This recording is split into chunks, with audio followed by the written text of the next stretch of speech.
Welcome to Whachacha's Tabletop World, a channel devoted to the love of board gaming. My name is Sweetness Whachacha, and today we're looking at Green Team Wins, the game where everybody wants to be on that green team.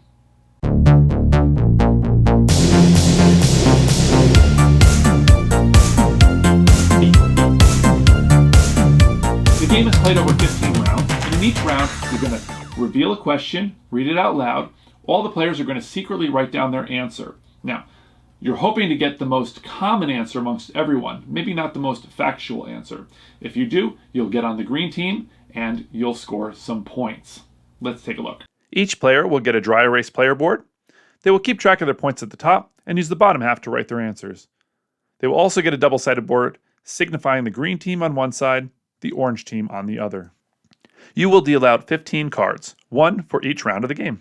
Each player starts on the orange team and you are ready to begin. Each round starts with a question card being read out loud. The question card comes in 3 varieties. This or that, where players decide which choice will be the most popular. Would most people in your group do their homework after school or after dinner? Fill in the blank.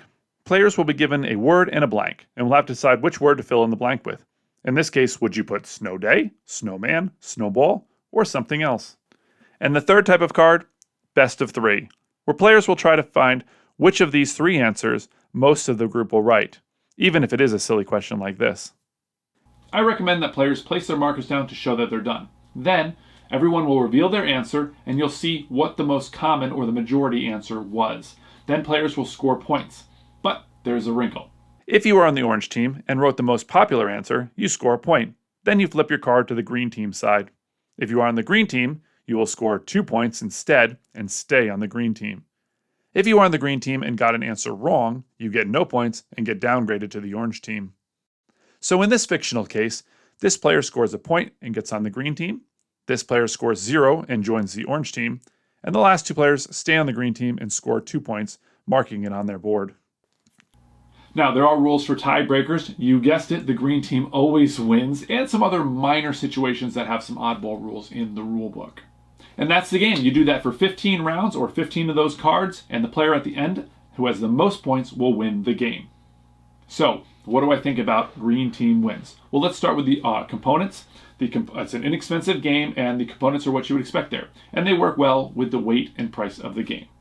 Now, secondly, for me, when I play party games, it's always with a mixed group. I don't play with all gamers. I have to play with gamers and non-gamers. So my mantra is I always look for a few things. Number 1, it has to be quick to set up. Number 2, it has to be quick to explain, which it is. And number 3, it has to be easy to play, easy to understand the rules. And I think it has all of those things. Additionally, I do like there to be enough meat on the bone to interest me as a gamer, and I think there is enough there for the length of game. Now, this is not an uncommon mechanism that you find in this game. I just reviewed recently Herd Mentality, which is used as the exact same sort of mechanism. That one had a little bit of a wrinkle too. You did get to moo at people, which I liked. But this one has a nice little wrinkle there with the green team part, where you want to answer the questions and sort of get on the green team. Now, we all psychologically like that idea, right? We all, like back in, as a kid, you play pinball and you're doing really, really well, and then you unlock that multi-ball, and who doesn't love unlocking the multi-ball? So it's kind of fun to get that little reward. However, when you sort of look under the hood of this game, it doesn't really make any difference, right? Like, if you answer the same amount of questions right as another player, then it just depends on what order you happen to ask them in.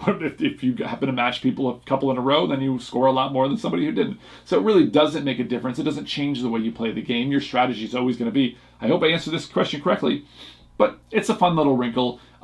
It's kind of cool, but it's gimmicky for sure. But I think for the length and weight of this game, I think it works. It's just enough to keep things a little more interesting than just answer this question correctly. And there, I like that too. I like that there's 3 different styles of cards where you can, where you have a little bit more variety there. Now, what I recommend doing is, actually it's weird because like normally with party games you get the box and you can pull out the cards and put them in the back. It's that old way you used to play Trivial Pursuit as a kid or whatever. But in this game they're actually sorted, so it's all the this or that, all the questions 3, best of 3, and then all the fill in the blanks.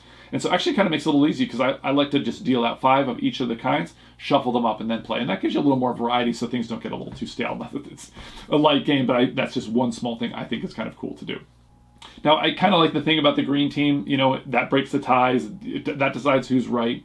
Although it can be a little, this game could be a little annoying if you're on the orange team consistently and then like you tie and then the green team takes it away anyway because like they're the green team. So I could see you getting a little annoyed at that sort of thing. But, there isn't too much to it. But you are using some strategy, you're using what you know about the group. Like I was playing with some younger, people in the group and I thought, I don't think most people would pick this, but those, the younger people are going to pick this because that's kind of what they think, I think. And I turned out to be right, and that's kind of cool. So if you know your group, I didn't do very well playing it, by the way, but sometimes it's kind of fun to do that and be like, I thought everybody was going to write this. I would have wanted to write this, so I put the thing that wasn't the right answer. So it's kind of fun, and to laugh and stuff like that, and people get kind of excited. So I think it is quite, it's very fast to play. It's really fun, and it's really inexpensive. So I think it fits. It kind of checks all the boxes for a good party game.